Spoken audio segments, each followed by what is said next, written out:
तो हेलो, क्या हाल चाल। आई होप आप सभी बहुत ही मस्त हो गए और पढ़ाई भी बेहतरीन तरीके से आप सभी कर रहे होंगे। तो स्टूडेंट, जिस टॉपिक था हमें बेसब्री से इंतजार, यानी कि ऐसा टॉपिक जो हमें 5 नंबर फिक्स देकर ही जाएगा, एग्जाम में आएगा ही आएगा, इसकी 100% गारंटी है। 1% और आप लगा सकते हैं। वो टॉपिक है आपका वैद्युत फ्लक्स एंड बहुत ही मज़ेदार टॉपिक है, बहुत ही मज़ा आ जाने वाला है। इतने आसान तरीके से आपको बताएंगे भी, आपको सर इतना मज़ा आ गया, सच में बहुत ही आसान और बहुत ही मज़ेदार टॉपिक है। तो आज इसको अच्छी तरीके से पढ़ेंगे, क्या क्या चीज़ें बोर्ड एग्जाम में इससे रिलेटेड पूछ जाती है, हर एक पॉइंट्स को कवर करते चलने वाले हैं। वैद्युत फ्लक्स क्या है, मात्रक, विमा सूत्र, कॉन्सेप्ट, न्यूमेरिकल कैसे आएंगे, सब कुछ क्लियर कट आपका हो जाएगा इस वीडियो में, ठीक है। तो चलिए अपने आज का ये वीडियो स्टार्ट करते हैं और वैद्युत फ्लक्स को समझ लेते हैं स्टूडेंट्स, ठीक है। तो देखिए वैद्युत फ्लक्स आखिर आया कहां से भाई, इसका जन्म कहीं से हुआ होगा। पहली बात तो जन्म हमारी पिछली कक्षाओं से ही दोस्तों होता है। अभी पिछली क्लास में हमने क्या देखा था, वैद्युत द्विध्रुव के बारे में देखा। उसके पहले क्या देखा था, वैद्युत बल रेखा देखा था, वैद्युत बल रेखा, और वहीं से ये निकल कर आया है। वैद्युत बल रेखा में जरा देखो हमने क्या देखा था कि अगर कोई भी हमारे दो आवेश होते हैं, एक मान लो अगर एक आवेश हमारा प्लस है तो उससे वैद्युत बल रेखा स्ट्रेट एकदम निकलेंगी, ऐसे ऐसे बाहर की ओर वैद्युत बल रेखाएं निकलती है। ये हमने देखा था प्लस के केस में। अगर माइनस वाला आवेश होता था तो इससे वैद्युत बल रेखा निकलती नहीं थी, बल्कि इसके अंदर हमारी आती थी स्वयं, ठीक है। तो ये वैद्युत बल रेखा द्वारा में ही हमने देखा था ये सारी चीजें। लेकिन जरा सोचो यार, अगर इन वैद्युत बल रेखा के बीच में कोई अवरोध आ जाए, तो कोई बीच में दोस्तों पृष्ठ आ जाए तो क्या होगा ना, वैद्युत फ्लक्स का आपका उत्पत्ति हो जाएगा। कैसे, अभी देखते हैं, इरेज करते हैं जरा इसे। ये हमने कर दिया इसका खात्मा। तो हमने क्या कहा कि सर अगर कोई वैद्युत बल रेखाएं गुजर रही होंगी, जस्ट इमेजिन करो कि मान लो कि ये दोस्तों क्या जा रही है, वैद्युत बल रेखा दोस्तों निकल रही है। क्लियर, ये वैद्युत बल रेखा जा रही है इधर की ओर, ठीक है। ये अच्छे तरीके से हम ड्रॉ कर दिए हैं स्टूडेंट, ठीक है। और एक बना देते हैं। तो ये वैद्युत बल रेखा जा रही है, जाहिर सी बात है इधर से देखो क्या हो रही है, निकल रही है, यानी कि इधर कहीं ना कहीं दोस्तों आपका धनात्मक सोर्स होगा कि नहीं, क्योंकि धनात्मक सोर्स से ही आपका निकलता है वैद्युत बल रेखा, और जिधर की ओर जाता है, जिधर प्रवेश करता है, उधर कहीं ना कहीं माइनस वाला निगेटिव आपका सोर्स होगा, ठीक है। तो ये सभी बैक ऑफ द माइंड हमें पता है स्टूडेंट्स, तो ये सभी चीज़ें हमें लिखने की जरूरत नहीं है, इतना तो हमने पढ़ लिया है इजी तरीके से। बस हमें क्या समझना है कि वैद्युत बल रेखा अगर जा रही हैं, उनके बीच में एक अवरोध आ जाए, तो जस्ट इमेजिन, ये मेरे पास क्या बात है, एक बुक भी है आपको अच्छे समझाने के लिए। ये बुक देखो, ये समझ लो कि वैद्युत बल रेखा इधर से गुजरेंगी। अगर गुजरते समय इनके बीच में से अगर कोई अवरोध आ गया, एक पृष्ठ आ गया जो काल्पनिक हो सकता है, जो कि हम सोच रहे हैं, तो ये काल्पनिक पृष्ठ मान लो है, वैद्युत बल रेखा जा रही है, एक काल्पनिक पृष्ठ से गुजर रही है, तो काल्पनिक पृष्ठ से भैया गुजरने वाले इन वैद्युत बल रेखा की संख्या को, या कह सकते हो इनकी संख्या की माप को ही क्या बोलते हैं, वैद्युत फ्लक्स कहते हैं। कितना आसान तरीके से बता दिया कि अगर हमने क्या किया, एक वैद्युत बल रेखाएं खींच दी किसी वैद्युत क्षेत्र ई में, तो इस सिंपली अगर वैद्युत बल रेखाएं दोस्तों गुजरेंगी ना, और उन गुजरते समय अगर उनके बीच में दोस्तों एक काल्पनिक पृष्ठ आ जाए, एक काल्पनिक पृष्ठ आ जाए, जैसे कि हमने बना दिया काल्पनिक पृष्ठ आपका, क्लियर।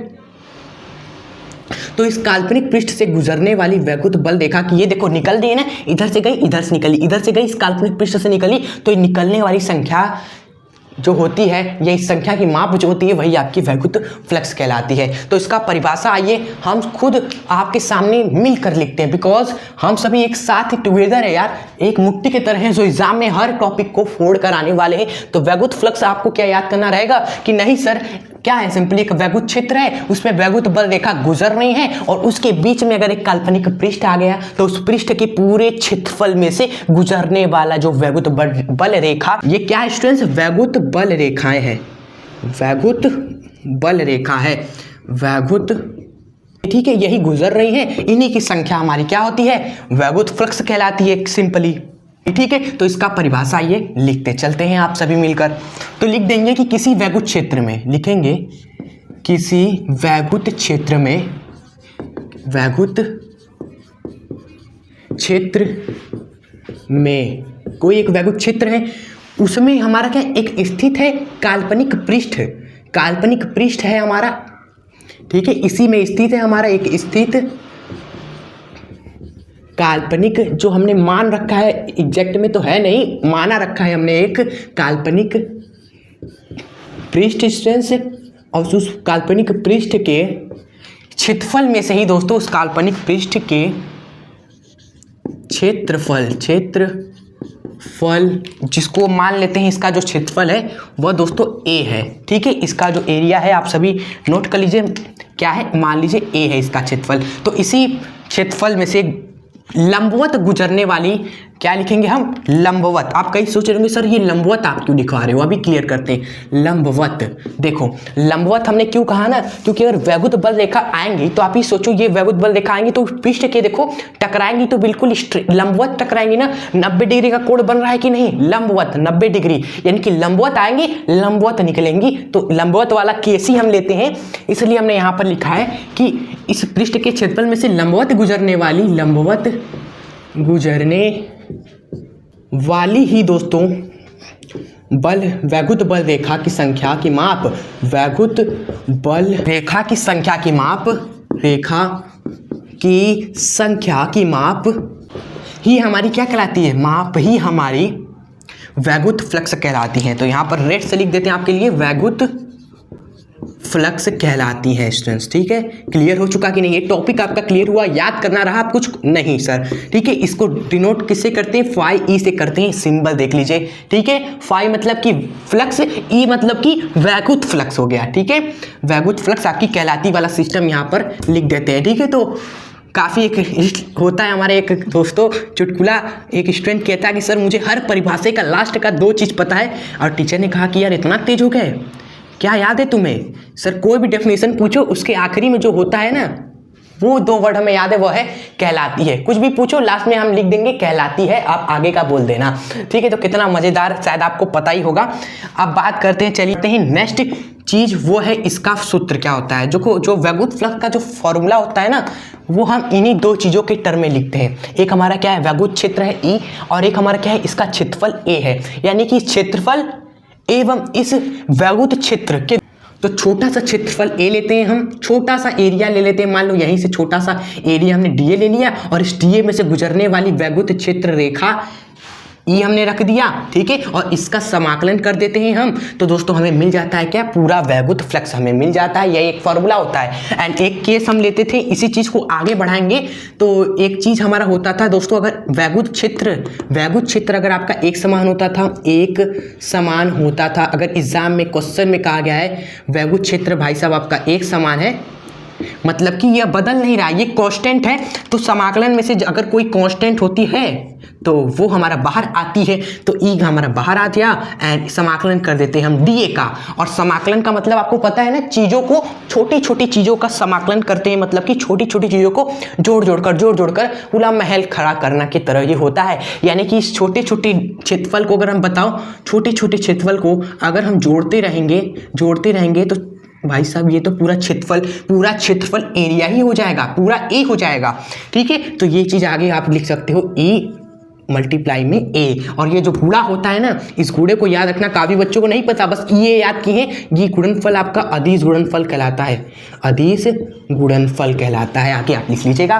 क्लियर, तो हमने फॉर्मूला देख लिया क्या होता है, कॉन्सेप्ट को समझ लिया, बचा क्या है हमारा इसका मात्रक एंड इसका विमी सूत्र क्या होता है। तो जगह कहाँ हमें दिख रहा है, देखिए कि प्लेस यहाँ पर है, एक जगह वहाँ पर है। तो सबसे पहले यहाँ पर आइए लिख देते हैं हम इसका मात्रक लिख देते हैं। सबसे पहले इसका मात्रक लिखते हैं। क्लियर, तो देखिए मात्रक हम कैसे निकालेंगे, इस फॉर्मूले से ही निकालेंगे। देखिए वैगुत क्षेत्र का आपका मात्रक होता है, वैगुत क्षेत्र का मात्रक होता है न्यूटन पर कूलाम, मतलब कि वैगुत क्षेत्र का मात्रक है न्यूटन पर कूलाम। एंड यहाँ पर क्षेत्रफल भी तो है, क्षेत्रफल का होता है मीटर का स्क्वायर, यानी कि मल्टीप्लाई में है आपका मीटर का स्क्वायर। तो ये हो गया इसका मात्रक। एंड एक और मात्रक होता है जो हम आपको बताना चाहेंगे। आपको याद होगा जब वैगुत क्षेत्र हमने पढ़ाया था ना, तो उसमें वैगुत क्षेत्र का एक और मात्रक हमने आपको बताया था, जो कि वोल्ट प्रति मीटर होता है। कि कितना होता है सर, वोल्ट प्रति मीटर होता है इसका एक और मात्रक। ठीक है स्टूडेंट्स, जिसको हम क्या कर सकते हैं, केवल v अपॉन में स्मॉल m लिख सकते हैं, वोल्ट प्रति मीटर। एंड क्षेत्रफल का तो फिर से वही मीटर का स्क्वायर गुणा करोगे, तो अब की पारी देखो कुछ कट भी रहा है 1 मीटर से, मीटर का स्क्वायर कटेगा तो वोल्ट मीटर आपका एक और मात्रक आता है, ये आपको याद रखना है। चीज़ें आगे क्लियर हो जाएंगी कि बस यही ना दिक्कत है कि यार वैद्युत क्षेत्र का वोल्ट प्रति मीटर कैसे आया, एक और मात्रक। तो ये तो हम नेक्स्ट चैप्टर जब शुरू करेंगे तो एक रिलेशन होता है स्टूडेंट्स। वो रिलेशन इस प्रकार होता है कि जो वैद्युत क्षेत्र होता है वो बराबर होता है विभवांतर बटे में दूरी का अंतर, ठीक है। इस फॉर्मूले से ही वोल्ट प्रति मीटर आया था एक और ये फॉर्मूला कहाँ से आया ये तो बस जब पढ़ेंगे तो क्लियर होगा। तो मात्रक देख लिया।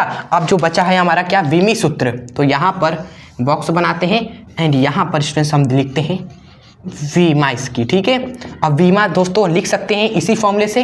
वैद्युत क्षेत्र का वीमा क्या होता है हमारा, एम एल टी के पावर -3 होता है एट ए के पावर -1 होता है वैद्युत क्षेत्र का। एंड जो एरिया है, एरिया का क्या होता है सर, लंबाई का स्क्वायर होता है, ठीक है। एंड इसको आगे सॉल्व करने पर मिलता है हमें एम एल का क्यूब हो जाएगा। देखो एल के पावर 1 है, एल का स्क्वायर है तो एल का क्यूब, एंड टी के पावर ऑलरेडी -3 है और ए के पावर स्टूडेंट्स -1 है। ये हो गया आपका वीमी सूत्र एंड ये हो गया मात्रक और ये हो गया पूरा कॉन्सेप्ट, पूरा खेला, ठीक है। अंकीय प्रश्न की बात करें तो अंकीय प्रश्न उतना पूछा ही नहीं जाता इस टॉपिक से, इसकी टेंशन आप छोड़ दीजिए। बल्ले बल्ले 5 नंबर जो भी पूछा जाएगा इसी में से आएगा एग्जाम में, ठीक है।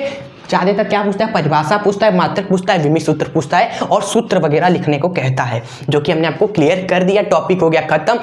अब वीडियो को आप यहाँ पर एंड करते हैं। अगर आपको अच्छे से समझ में आया, कॉन्सेप्ट क्लियर हो चुका है तो वीडियो को लाइक करके ही जाइएगा। अगर आप हमारे चैनल पे रहें तो चैनल को प्लीज़ आप सभी सब्सक्राइब जरूर कर लीजिएगा एंड बेल आइकन को प्रेस भी कर लीजिए ताकि इस तरह के आगे जितने भी सारे टॉपिक्स आएंगे सब आपको मिलते रहे इस चैनल पर। और जो भी टॉपिक्स होंगे सारे इंपॉर्टेंट टॉपिक्स ही हम कवर कराते चल रहे हैं, कॉन्सेप्ट आपका क्लियर करते चल रहे हैं। तो इतना मेहनत कर रहे हैं तो कमेंट में जरूर बताइएगा कि आपको ये मेहनत कैसी लगी एंड ज़्यादा बच्चों को वीडियो को शेयर भी करना मत भूलिएगा। तो मिलेंगे आपसे नेक्स्ट वीडियो के साथ, तब तक के लिए हंसते रहे, खुश रहे एंड आगे बढ़ते रहें। जय हिंद, वंदे मातरम। आप सभी के लिए इस पूरे टॉपिक का नोट्स डिस्क्रिप्शन बॉक्स में है।